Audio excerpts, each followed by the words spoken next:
Ya, bismillahirrahmanirrahim.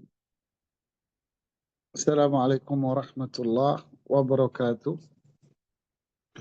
Alhamdulillah, nahmaduhu ta'ala wa nasta'inuhu wa nastaghfiruh wa na'udzu billahi min syururi anfusina wa min sayyiati a'malina.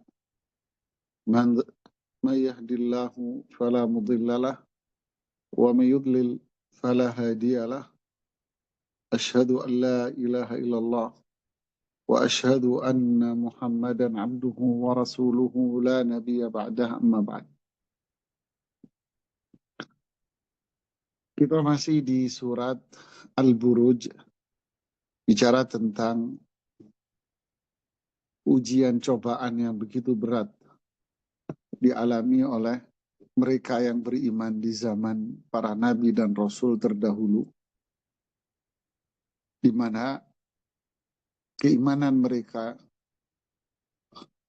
menjadikan sebab orang-orang kafir itu membencinya. Artinya, kenapa orang-orang kafir itu membenci orang-orang yang beriman?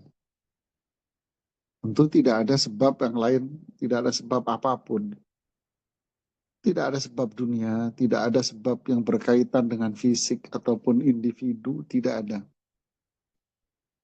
Tetapi sebabnya hanya utama karena keimanan mereka. Itulah yang terjadi di zaman dahulu dan sampai sekarang. Keimanan, kekuatan mereka inilah yang akhirnya menjadikan orang-orang kafir ini semakin besar kebenciannya terhadap orang-orang yang beriman. Di surat ini dikisahkan Ashabul Ukhdud, yaitu mereka yang menggali lubang yang begitu besar, lalu mengumpulkan kayu bakar di dalamnya, kemudian mereka menyalakan api yang begitu besar, dan menangkap semua orang yang beriman, dan memberikan penawaran kepada mereka dua. Jika tetap mereka bersikukuh dalam keimanannya, mereka akan dibakar hidup-hidup. Jika mereka tidak mau, jika mereka mau meninggalkan keimanannya, kembali kepada kekafiran murtad, maka mereka akan dilepaskan. Mereka akan dilepas. Subhanallah. Nah, di ayat yang selanjutnya inilah Allah Subhanahu wa taala menyebutkan dan berfirman. Allah mengatakan di ayat yang ke-10, Innal ladzina fatanul mu'minina wal mu'minat. Sungguh mereka yang membuat fitnah terhadap orang-orang beriman laki-laki maupun perempuan. Apa yang dimaksud dengan mereka yang memfitnah ini? Yaitu mereka ashabul ukhdud, mereka yang menggali lubang lalu membakar orang-orang beriman laki dan perempuan hidup-hidup itu. Jadi fitnah di sini maknanya adalah mereka yang membakar. Jadi innalladzina fatanul mu'minina wal mu'minat, mereka yang membakar orang-orang beriman, laki-laki maupun perempuan. Tsumma lam yatubu, kemudian mereka tidak mau bertobat, falahum adzabu jahannam. Mereka akan mendapatkan azab neraka jahanam.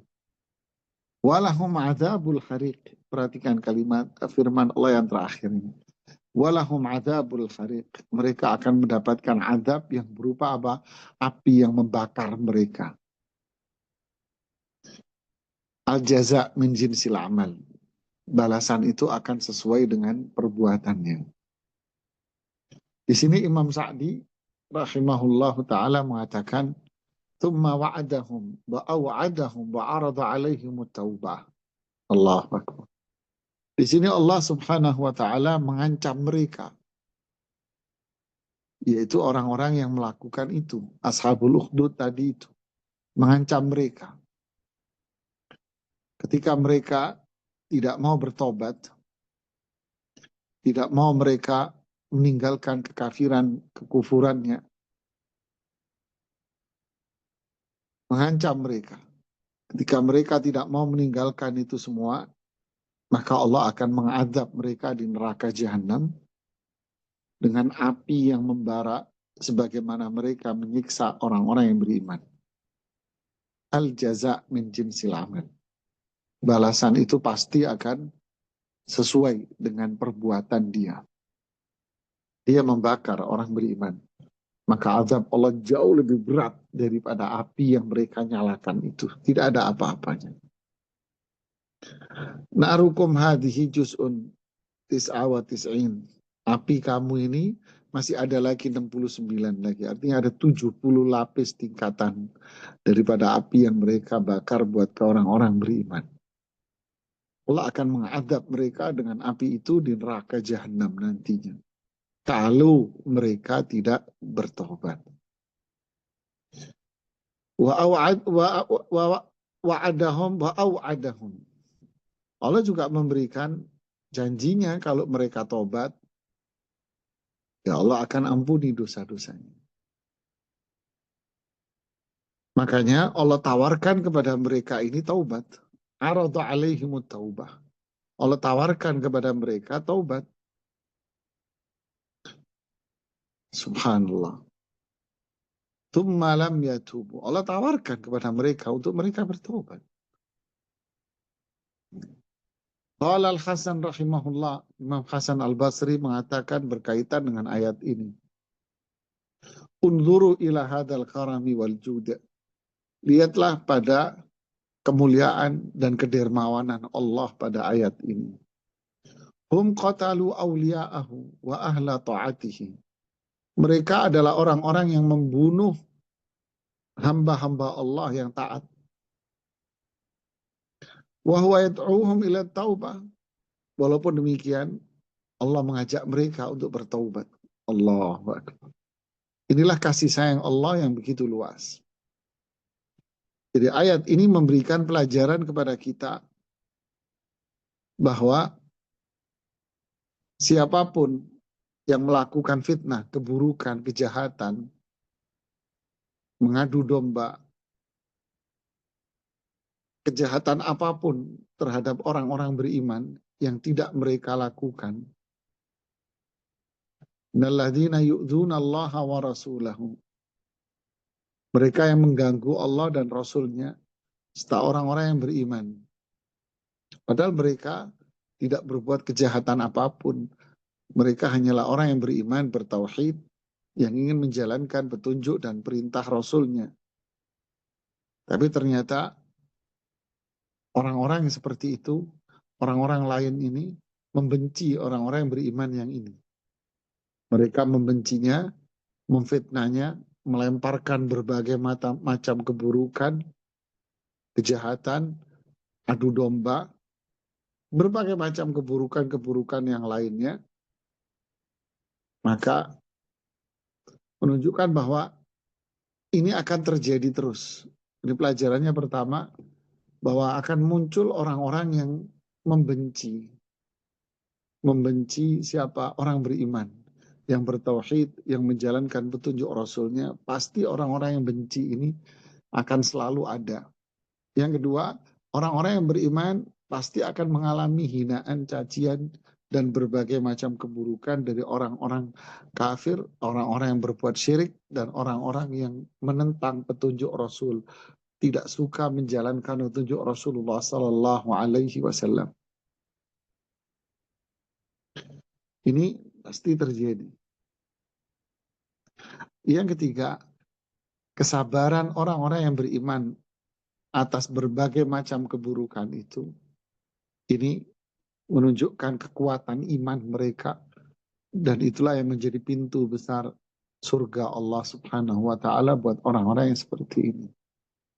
Yang ketiga, yang keempat, mereka justru yang melakukan fitnah dengan berbagai macam bentuknya. Allah akan adab mereka sesuai dengan kejahatan mereka di akhirat nanti. Kemudian menunjukkan ayat ini bahwa balasan itu akan sesuai dengan perbuatan seseorang. Jika seseorang tegar, teguh mempertahankan iman, ya Allah akan memberikan kemuliaan. Tapi ketika orang itu menunjukkan permusuhan kepada orang beriman, ya Allah akan musuhi orang-orang seperti ini di akhirat nanti. Allah akan adab. Wa makaru wa makarallah wallahu khairul makirin. Mereka membuat makar di muka bumi ini dan Allah pun akan membalas makar mereka nantinya. Allahu Akbar. Ya. Kemudian ini juga memberikan pelajaran ya yang keenam bahwa Allah ini adalah zat yang kasih sayangnya sangat luas, kemuliaannya sangat besar, kedermawanannya sangat besar. Mereka yang melakukan berbagai macam kejahatan ini, tetap Allah menawarkan kepada mereka untuk bertaubat. Ya, sungguh indah, sungguh mulia syariat Islam. Ditawarkan tetap, padahal mereka membunuh, memfitnah, berbagai macam kejahatan, disuruh bertaubat. Dan ini menunjukkan, pelajarannya lagi, menunjukkan yang ketujuh, menunjukkan bahwa seberapa besar dosa mereka, apapun seberapa besar pun dosa mereka, ketika mereka kembali kepada Allah bertaubat, Allah akan ampuni dosa-dosa mereka semuanya. Tentu ketentuan dan syarat berlaku ya. Dia tobatnya ikhlas, hanya mengharapkan ridha Allah. Penyesalan yang begitu kuat di dalam hatinya. Dia tinggalkan semua bentuk kejahatan-kejahatan itu.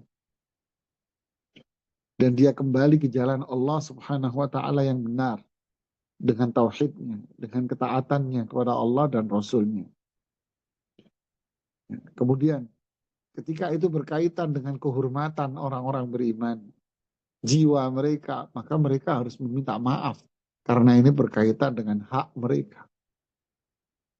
Ketika syarat taubat ini dilakukan, maka Allah akan menghapus semua kesalahannya. Lau balagat dhunubuka ananas sama' thumma astaghfartani ghafartu lak. Kata Allah Subhanahu wa Ta'ala di hadits qudsi, walau andai kata dosa Anda itu sampai ke langit, kemudian Anda taubat kepada Allah, aku akan mengampuni semua dosa-dosa kalian. Subhanallah. Subhanallah, inilah kasih sayang Allah. Ini adalah kabar baik bagi siapapun yang berbuat dosa dan ingin taubat kembali kepada Allah Subhanahu wa Ta'ala.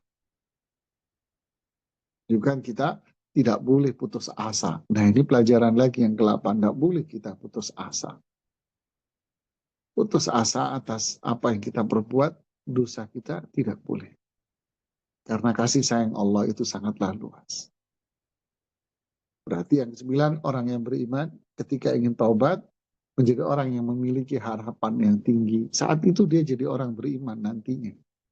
Ketika dia taubat, dia punya harapan tinggi kepada Allah. Harapan yang kuat kepada Allah. Apa itu? Allah pasti akan mengampuni dosa-dosa dia. Bukan insya Allah lagi, pasti. Karena Allah memiliki sifat apa? Menerima taubat. Menghapus dosa. Memaafkan semua kesalahan. Ini yang luar biasa. Ya, tapi tentu tadi yang di atas, kalau nggak mau taubat, ya udah, habislah dia akan diadab oleh Allah Subhanahu wa Ta'ala.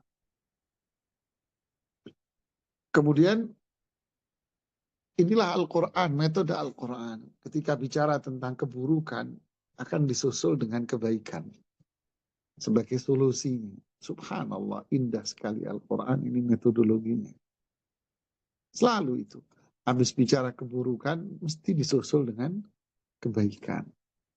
Seolah-olah Allah ingin mengatakan, ini loh solusinya. Yang ini jangan dilakukan. Ini loh solusinya. Lakukan yang ini. Inilah kemuliaan. Allah berfirman di ayat yang ke-11.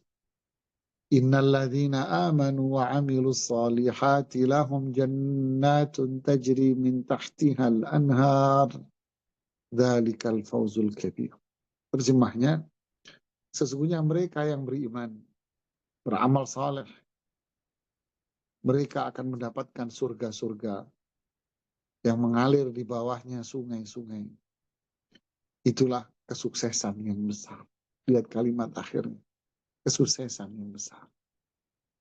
Imam Sa'di rahimahullah mengatakan, "Lamma dzakara 'uqubata adh-dhalimin, dzakara thawabal mu'minin." Allahu akbar. Setelah Allah Subhanahu wa taala menyebutkan hukuman bagi orang-orang yang berbuat kezaliman, Allah lanjutkan dengan menyebutkan pahala balasan bagi mereka yang beriman kepadanya. Allah berfirman, "Innal ladzina amanu." Sungguh mereka yang beriman, biqulubihim, dengan hati-hati mereka. Wa amilu salihat, dan mereka beramal saleh, yaitu bijawarihim, yaitu dengan anggota tubuhnya. Lahum jannatun tajri min tahtihal anharu, dzalikal fawzul kabir. Mereka akan mendapatkan surga-surga yang mengalir di bawahnya sungai-sungai. Itulah kesuksesan yang besar. Alladzi hasala bihil fawz biridallahi wa dari karamatihi. Kesuksesan itu akan diperoleh, yaitu dengan mendapatkan ridha Allah Subhanahu wa taala dan mendapatkan tempat rumah kemuliaan, yaitu surga. Allahu akbar.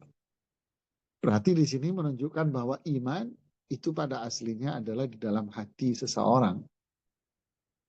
Iman itu di dalam hati. Dan iman ini akan numbuh dengan ilmu. Ilmulah yang menjadikan iman ini akan tumbuh terus dan tumbuh terus. Seperti di ayat, yarfa'illahu alladhina amanu minkum walladhina utul ilma darajat. Sungguh orang-orang yang beriman akan diangkat derajatnya, beberapa derajat, dan pula orang yang berilmu. Nah, di sini digandengkan orang beriman, orang berilmu. Menunjukkan bahwa iman dan ilmu ini memang selalu bergandeng. Bahwa iman itu akan muncul ketika ada ilmu. Ilmu yang bermanfaat adalah ilmu yang melahirkan iman. Lalu para jamaah sekalian, ilmu apa yang perlu dipelajari? Nah, itulah pokok-pokok tentang keimanan. Sebagaimana yang ditanyakan oleh Jibril alaihi salatu wassalam kepada Rasulullah SAW. Ya Muhammad, akhbirni anil iman. Wahai Muhammad, beritahukan kepadaku apa itu iman. Di sini Rasulullah SAW menjawab, iman itu iman kepada Allah. Dijawab rukun iman. Berarti kita mempelajari ini dengan dalam. Berarti seberapa besar kita mempelajarinya, disitulah kadar iman kita. Kita belajarnya sesekali, kadang-kadang, atau mungkin nggak belajar, ya sudah, itulah iman. Tapi kalau belajarnya intens, mempelajari terus, disitulah iman dia akan semakin tumbuh di dalam hatinya. Berikut yang kedua. Berarti iman ini harus muncul di dalamnya adalah apa? Perbuatan. Nah, makanya para ulama salaf kan bilang, iman itu apa? I'tiqadun bil jinan, meyakini dalam hati. Wa qaulun bil lisan, wa amalun bil jawarih.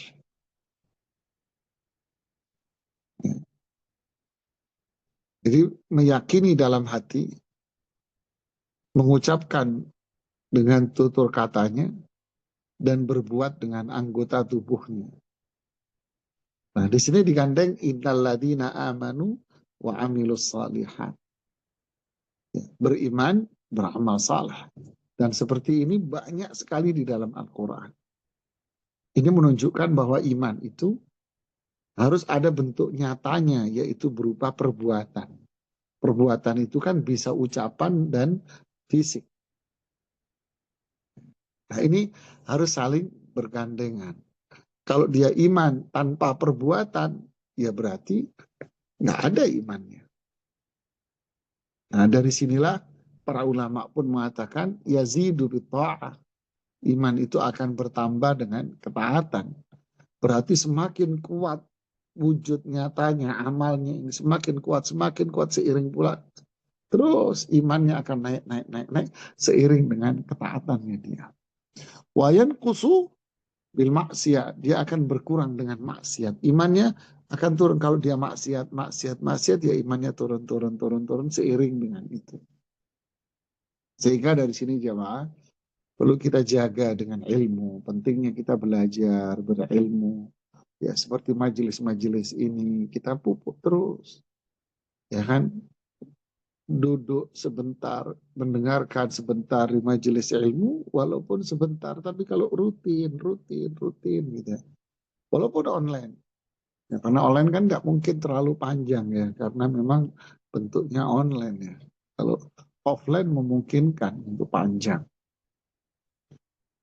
Jadi selama ini rutin terus, ini akan memberikan manfaat pada iman kita. Dan iman nanti akan melahirkan amal, disitulah ilmunya bermanfaat, imannya akan terus bertambah. Kemudian orang beriman beramal, itulah menjadi kunci. Iman dia dan amal saleh dia, itulah kunci surga. Jadi iman adalah akidah yang kuat.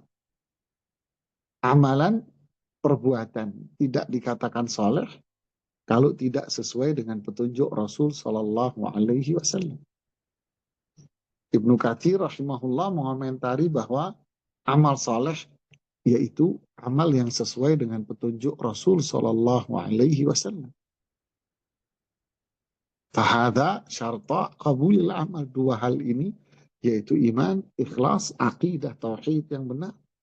Amalnya sesuai saleh, sesuai dengan petunjuk Rasulullah SAW. Saat itulah Allah akan menerima amal ini. Yaitu apa? Lahum jannat. Dia akan mendapatkan surga-surga. Berarti diterima amalnya. Kemudian pelajaran lain menunjukkan bahwa surga itu bertingkat-tingkat. Ada jannat, surga-surga. Berarti bertingkat-tingkat. Inna fil jannati mi'ad darajah. Surga itu ada 100 tingkatan. Antara tingkatan satu dengan tingkatan yang lain seperti langit dan bumi. Allahu Akbar. Mengalir di bawahnya sungai-sungai. Berarti di surga itu istana-istananya. Di bawahnya itu ada sungai-sungai. Yang nggak bisa kita bayangkan karena memang nggak ada memori. Karena kita nggak pernah melihat dan nggak pernah mendengar. Al-Quran menceritakannya memang. Kita iman. Inilah iman. Kemudian kalimat terakhir di firman Allah ini, dzalikal fawzul azim. Berarti sukses yang besar itu adalah di saat orang yang beriman bertauhid, yaitu mengamalkan sesuai dengan petunjuk Rasul Shallallahu Alaihi Wasallam. Inilah orang yang sukses.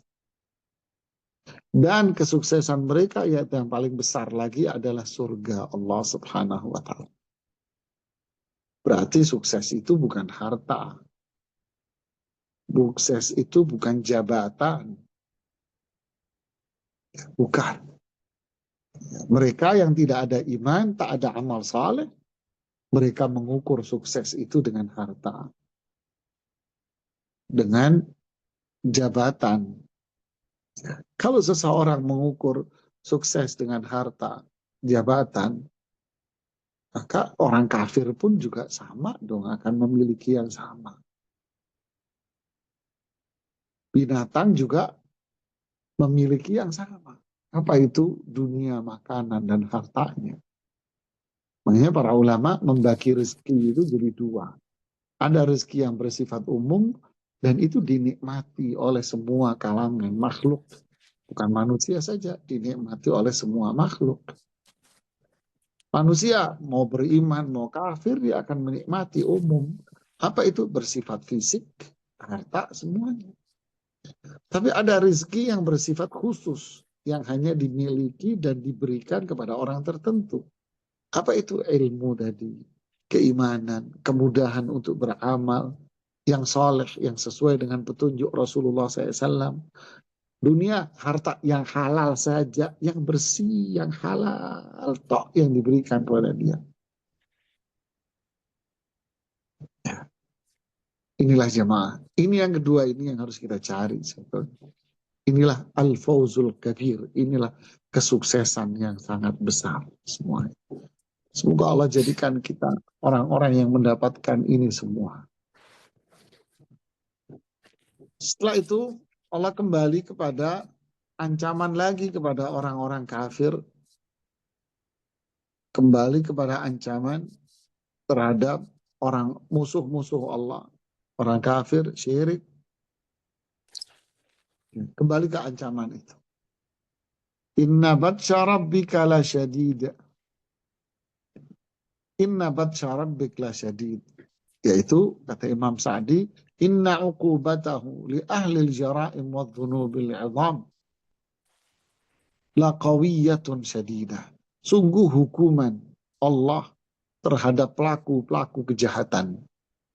Hukuman Allah, azab Allah terhadap pelaku-pelaku dosa-dosa besar itu sangat kuat sekali. Tidak akan ada yang bisa menghindar dari hukuman itu. Tidak ada yang bisa menghentikan hukuman itu. Tidak ada yang bisa lari dari hukuman itu.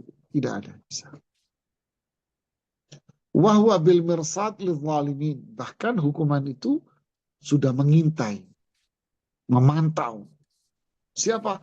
Orang-orang yang masih hidup di dunia dan dia belum taubat, diintai. Nah, ini calon penghuni saya. Ya, inna jahannama kanat mirsada. Sungguh neraka jahanam itu mengintai, memantau. Siapa? Orang-orang yang melakukan kejahatan-kejahatan ini. Mereka yang melakukan syirik, mereka yang melakukan dosa-dosa besar, diintai sama neraka ini. Ini calonnya. Mirsad lidzalimin. Inna jahannama kanat mirsada. Littaghina ma'aba. Yang diintai siapa? Orang-orang yang taghin, melampaui batas terhadap hukum-hukum Allah. Kafir, syirik, bid'ah, maksiat, semua diintai. Maka calonnya kapan? Kalau mereka tidak bertaubat kepada Allah Subhanahu wa ta'ala. Kalau mereka tidak mau bertaubat kepada Allah. Kata Imam Sa'di, ini sama dengan firman Allah, wa kadzalika akhdhu rabbika idza akhadzal qura wa hiya zalimah inna akhdahu alimun syadid.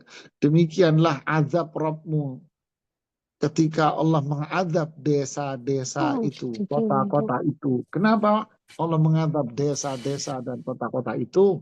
Karena penduduknya mereka adalah orang-orang yang zalim. Sungguh azab Allah itu sangat pedih, keras, tidak bisa dihentikan, tidak bisa dihalau, tidak bisa mereka melarikan diri dari azab Allah Subhanahu wa ta'ala.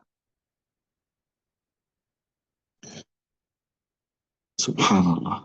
Nas'alullah al-afwa wal-afiyah. Kita memohon kepada Allah agar Allah memaafkan kesalahan kita. Mengampuni semua dosa-dosa kita. Dan memberikan keselamatan buat kita di dunia dan di akhirat kita. Di akhirat kita.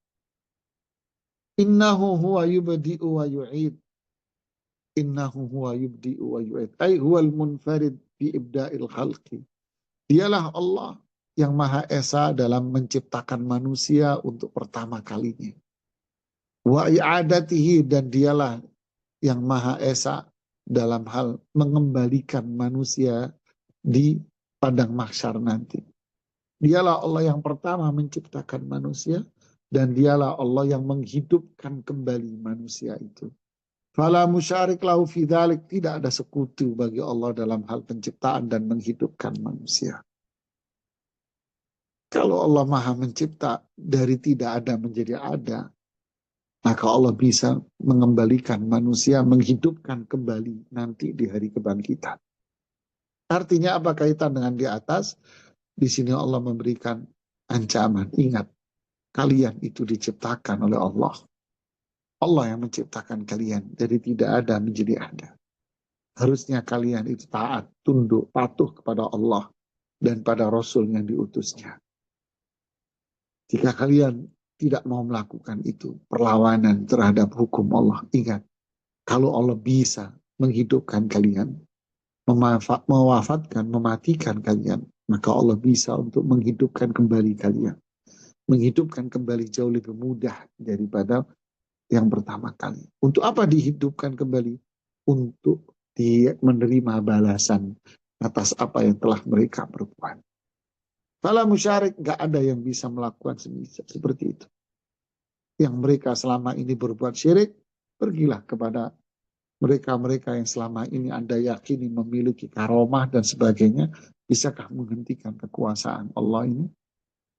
Bisakah menjadikan orang-orang yang bakal diadab dipindah ke surga?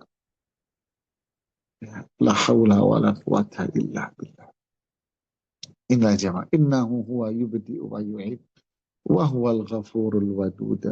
Dialah Allah yang mengampuni semua dosa. Lihatlah endingnya lagi, ini mulia lagi. Seolah-olah Allah mengatakan, ayo tobat. Ayo tobat, tobat dari kejahatan-kejahatan kalian. Tobat dari syirik kalian. Tobat dari dosa-dosa besar kalian. Dari bid'ah-bid'ah kalian. Allah akan mengampuni semuanya. Semuanya akan diampuni oleh Allah. Al-Wadud, Allah mencintai hamba-hambanya yang mencintai Allah. Hamba-hambanya yang mencintai apa yang dicintai oleh Allah. Hamba-hambanya yang mencintai tauhid. Hambanya yang mencintai ketaatan. Hambanya yang mencintai Rasul SAW. Mencintai apa yang dicintai oleh Rasul SAW. Yaitu ketaatan dan mengikuti petunjuknya. Allah mencintai mereka. Maka jadilah Anda hamba yang dicintai. Bukan menjadi hamba yang mengklaim cinta, tapi tidak melakukan apa yang dicintai oleh Allah dan Rasulnya. Allah bangga dengan hambanya yang bertaubat. Allah bangga dengan hambanya yang melakukan apa yang dicintainya. Melakukan apa yang dicintai oleh Rasul SAW. Bukan sekedar dia klaim kami cinta Rasul, cinta Rasul, cinta Rasul. Tapi sebetulnya perbuatannya jauh dari apa yang dicintai Allah dan Rasulnya. Kebohongan berarti. Subhanallah, kasih sayang Allah yang begitu luas. Subhanallah. Dzul arsil majid, kembali menunjukkan kekuasaan dan kebesaran Allah. Sahibul arsil azim, Allah memiliki ars yang azim, yang maha agung. Bentuk keagungan dari ars Allah adalah apa? Wasi'as samawati wal ardi wal kursi. Ars Allah itu jauh lebih luas daripada langit dan bumi. Lebih luas dari kursi sekalipun. Fahya binisbatil ars, langit-langit semua. Bumi ini dengan lapisannya, kursi semua dibanding dengan ars Allah. Ibarat gelang yang dilempar di padang pasir. Kata Rasulullah SAW, di sini dinukil oleh Imam Sa'di. Seperti gelang yang dilempar di padang pasir. Padang pasir itulah arsy Allah. Gelang inilah ibarat dari langit-langit, bumi, dan kursi Allah. Subhanallah. Al-Majid. Al-Majdu si'atul awsaf wa azamatul. Al-Majid yaitu makhluk ciptaan Allah yang sangat luas sekali. Dan sangat agung sekali. Inilah keagungan ciptaan Allah, kebesaran. Bagaimana dengan penciptanya? Sungguh maha agung Allah subhanahu wa ta'ala dengan keagungan dan kebesarannya. Dzul jalali wal ikram. Fa'alun lima yurid. Mahma arada syai'an fa'ala. Apapun yang Allah kehendaki, pasti Allah akan kerjakan. Idza arada syai'an, qala lahu kun fayakun. Jika Allah menginginkan sesuatu, Allah tinggal mengatakan kun, jadilah, maka itu akan terjadi. Tidak ada siapapun dari makhluk ini yang melakukan apa yang dikehendaki. Apapun yang dikehendaki dia lakukan, nggak ada kecuali Allah subhanahu wa ta'ala. Semua makhluk manusia sekalipun ketika menginginkan sesuatu, fa'innahu la budda li iradati min mu'awin mamumani. Siapapun makhluknya, kita manusia sekalipun, ketika kita menginginkan sesuatu, pasti ada yang menghalangi, penghalangnya, dan pasti ada yang menolong. Berarti kan kita sama tidak bisa berbuat apa-apa tanpa penolong Dan mau menyingkirkan penghalang nggak bisa, pasti ada yang menghalangi, pasti ada yang menolong. Tapi Allah Subhanahu wa taala jika menginginkan sesuatu pasti terjadi, pasti itu terjadi. Wallahu la muawin li iradati. Allah tidak ada yang menolongnya. Kenapa? Karena Allah memiliki nama apa? Al-Qayyum, melakukan sesuatu dengan sendirinya. Wala mumani, siapa yang bisa menghalangi keinginan Allah? Allah punya nama Al-Qawiyul Matin, Maha kuat. Tidak ada yang bisa menghalangi kehendak Allah dan keinginan Allah Subhanahu wa taala. Keagungan dan kebesaran Allah Subhanahu wa taala. Subhanallah jemaah. Luar biasa ayat ini. Ya, memberikan ancaman ya kepada mereka yang berbuat kemaksiatan. Kalau mereka tidak mau bertobat, janji bagi mereka yang beriman, tauhid, mereka yang beramal yang saleh sesuai dengan petunjuk Rasul Sallallahu Alaihi Wasallam, dan mereka yang bertaubat kepada Allah dari kufuran, syirik dan dosa besarnya, dari bid'ahnya dia kembali, janji Allah apa itu? Surga-surga yang mengalir di bawahnya sungai-sungai. Inilah kebahagiaan mereka. Tapi kalau mereka tidak mau, maka sungguh azab Allah sangat berat. Tidak ada yang bisa menghentikan dan tidak akan bisa dia lari. Allah mampu menciptakan dari tidak ada menjadi ada. Pasti Allah akan menjadikan manusia kembali hidup nanti untuk menerima balasan dari perbuatan. Karena Allah fa'al lima yurid, apapun yang dikehendaki oleh Allah pasti akan tidak terjadi. Semoga Allah meneguhkan keimanan kita semuanya. Ya, sampai mengakhir dari kehidupan kita. Semoga Allah menjadikan akhir kalimat dari kehidupan kita ini adalah la ilaha illallah. Wallahu ta'ala alam bissawab. Ini yang bisa kita sampaikan. Semoga bermanfaat buat kita semua. Oke, syukuran wa jazakumullah khairan Ustaz atas materi yang sudah disampaikan. Insyaallah kita akan masuk ke sesi yang selanjutnya, yakni sesi tanya jawab. Kami silakan kepada jamaah jika ada yang hendak ditanyakan, jika mau bertanya langsung bisa raise hand terlebih dahulu atau bisa menuliskan pertanyaannya di kolom chat. Bagi yang merasa pertanyaan butuh privacy bisa langsung kirimkan kepada MC. Kami silakan kepada jamaah bisa bertanya kepada Ustaz. Baik, sudah ada yang raise hand. Kami persilakan kepada Ibu Idar Islami. Bisa bertanya kepada Ustaz. Ya. Assalamualaikum warahmatullahi wabarakatuh, Ustaz. Waalaikumsalam warahmatullahi wabarakatuh.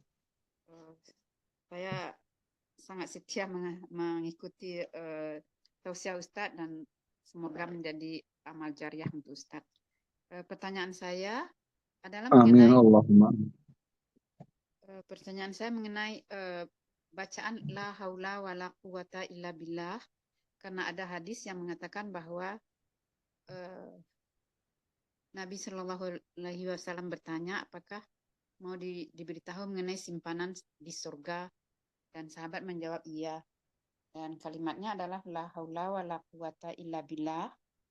Apa sebenarnya yang dimaksud dengan simpanan di surga itu? Apakah itu berarti bahwa dengan membaca dan mengimani la haula wala quwata illa billah itu ada jaminan untuk masuk surga, gitu Ustaz.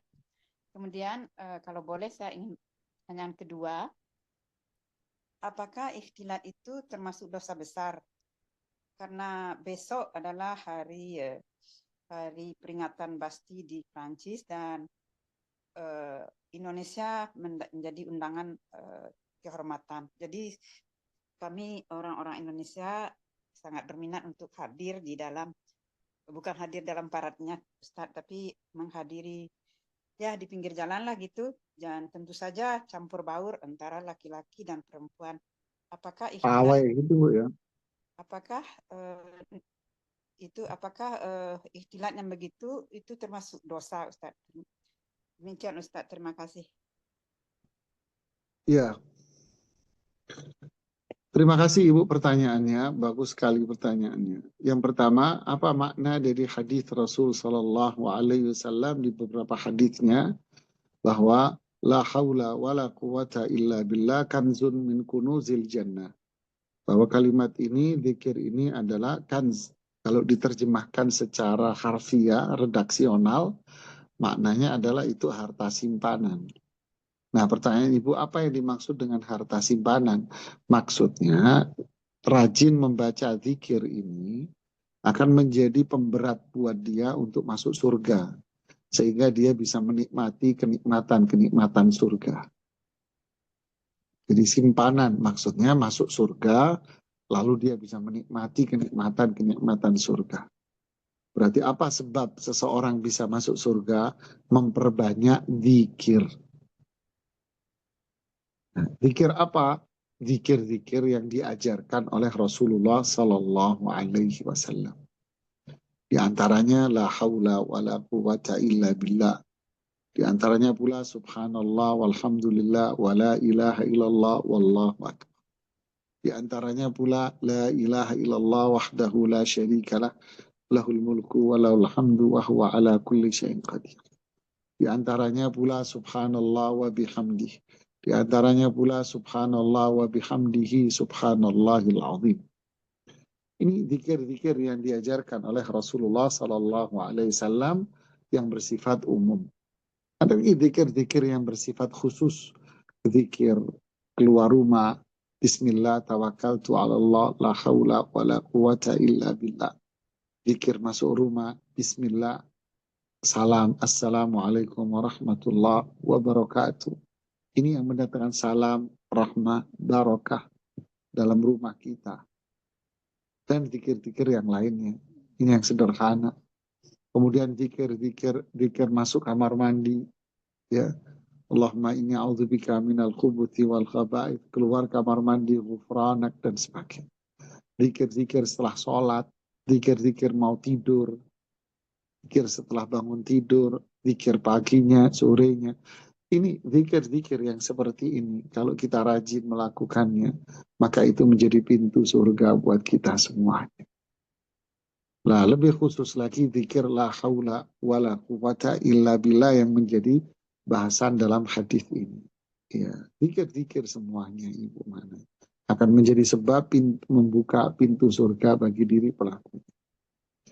Syekh Abdul Razak bin Abdul Muhsin Al-Abbad, beliau mengatakan zikir-zikir ini akan bermanfaat buat pelakunya. Kapan? Ketika dia membaca zikir sambil merenungi kandungan maknanya. Bukan dia sekedar ngomong tanpa memahami kandungan, tidak. Meresapi kandungannya bahwa ini keagungan, kebesaran Allah Subhanahu wa Ta'ala. Tauhid isinya, kandungannya. Kemudian pertanyaan kedua, bagaimana dengan pawai? Tentu pawainya pawai di negeri barat, ya, negeri kafir ya, pasti pakaian bukan sekedar ikhtilat lagi. Di sana pakaian itu sudah naudzubillah nantinya akan kelihatannya. Apa itu dosa besar? Pasti Ibu nggak diragukan lagi. Ya, ikhtilatnya, pandangannya, belum lagi suara musiknya di mana-mana. Ya, auratnya udah nggak kenal aurat lagi, mereka sudah naudzubillah. Ya. Jadi dosa, iya pasti dosa. Ya. Barakallahu fikum. Ustaz, ya kalau begitu saya tidak ikut ya Ustaznya. Iya Saya kan nggak di absen Bu. Emang Ibu di absen datang bawa Ibu ini enggak, datang. cuma banyak yang ikut itu aja Iya. Ustaz, karena Saya istimewa hanya untuk percaya. Iya kan, saya tapi ya nggak di absen kan, nggak dia masuk di jalanan di absen Bu, kayak di sekolahan gitu kan Bu. Kan iya. karena Mending di ya, rumah karena sudah takut Ibu. istilah saya biar di rumah saja. Insya Di Allah. rumah Bu enak menikmati liburan sambil istirahat. Boleh satu lagi pertanyaan Ustaz atau kemudian Silakan nanti Ibu, kalau silakan. saya Silakan. ingin bertanya juga mengenai zikir masuk pasar yang memberi sejuta kebaikan dan menghapuskan sejuta kesalahan itu, apakah itu hadisnya sahih Ustaz? zikirnya hampir sama. Ya, wallahu alam, sepertinya para ulama hadis berbeda pendapat dalam masalah ini. Sebagian ada yang menilai hadis ini valid, sebagian lagi menilai bahwa hadis ini dhaif. Ya, hadis ini dhaif. Dijelaskan bagus oleh Dr. Haikal Bashrahil di mana di Instagramnya beliau. Bagus beliau menjelaskan, beliau doktor ilmu hadis di Jamiah Islamiyah. Jadi para ulama sepertinya sebagian mensahihkannya dan sebagian mendhaifkan. Jika kasusnya seperti itu, maka kita kalau mau masuk mana ke pasar, ya kita berzikir kepada Allah dengan zikir-zikir yang umum agar kita dijauhkan oleh Allah dari keburukan-keburukan. Seperti apa istighfar kepada Allah, memperbanyak istighfar ketika berada di tempat-tempat umum, memperbanyak kalimat tahlil, la ilaha illallah wahdahu la syarika lahul mulku walhamdu wa huwa ala kulli syai'in qadir. Memperbanyak pujian sanjungan kepada Allah, ya, agar Allah melindungi kita dari berbagai macam keburukannya. Wallahu a'lam. Jazakallah khairan ya Ustaz. Sangat Iya. sangat bermanfaat untuk saya karena saya selalu ragu. Terima kasih Ustaz. Ya, pertanyaan lain silakan. Baik, kami silakan kepada Abi Yahya bisa bertanya kepada Ustaz.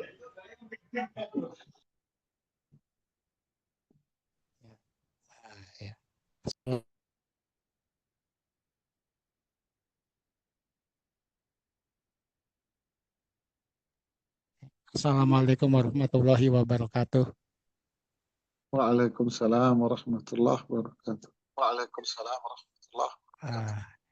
Saya ingin bertanya Ustaz. Tadi kan di kajian ini Ustaz bilang katanya orang-orang kafir itu menyiksa orang-orang beriman tuh pertama atas masalah keimanan, tidak ada urusannya dengan duniawi. Nah, itu bagaimana Ustaz? Kan di sisi lain di Instagram itu saya pernah lihat orang-orang itu mengatakan bahwa kalau orang-orang Islam ini berkuasa maka mereka nggak bisa ini lagi, nggak bisa senang-senang, nggak bisa mohon maaf ya Ustaz ya, nggak bisa dugem, nggak bisa kumpul kebo gitu Ustaz. Itu bagaimana Ustaz? Nggak bisa minum-minum, nggak bisa apa-apa segala macam. Industri mereka kayak film dan yang lain-lain itu bakal diantem habis gitu. Kalau bahasa kasarannya periuk nasi mereka bakal diantem. Itu bagaimana Ustaz? Iya, terima kasih Pak. Ya. Ya. Tentu yang Bapak sampaikan itu contoh lah. Contoh dari apa yang Allah firmankan di sini. Wa mana qaumu minhum illa an yu'minu billahil azizil hamid. Mereka itu menyiksa, melempar fitnah-fitnah, tuduhan-tuduhan, kebohongan-kebohongan. Itu tidak ada penyebab apapun kecuali karena mereka adalah orang-orang beriman. Iman mereka lah. Jadi kebencian. Lan tarda ankal Yahud walan Nasara. Orang Yahudi, Nasrani, Hindu, Buddha tidak akan suka sama Anda. Tidak akan suka.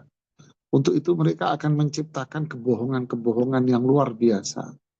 Untuk itu. Tujuannya apa? Ketika Allah bicara tentang orang munafik. Mereka apa? Liyasuddu an sabilillah.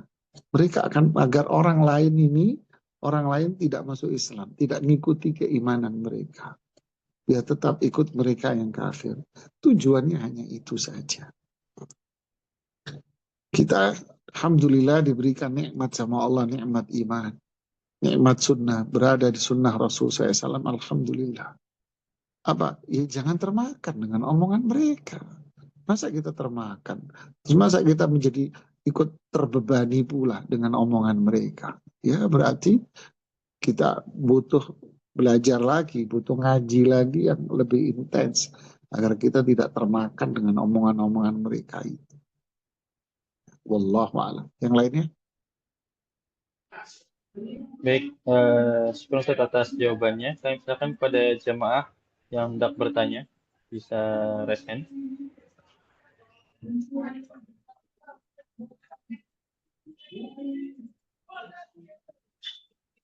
Pada jemaah yang hendak bertanya, silakan.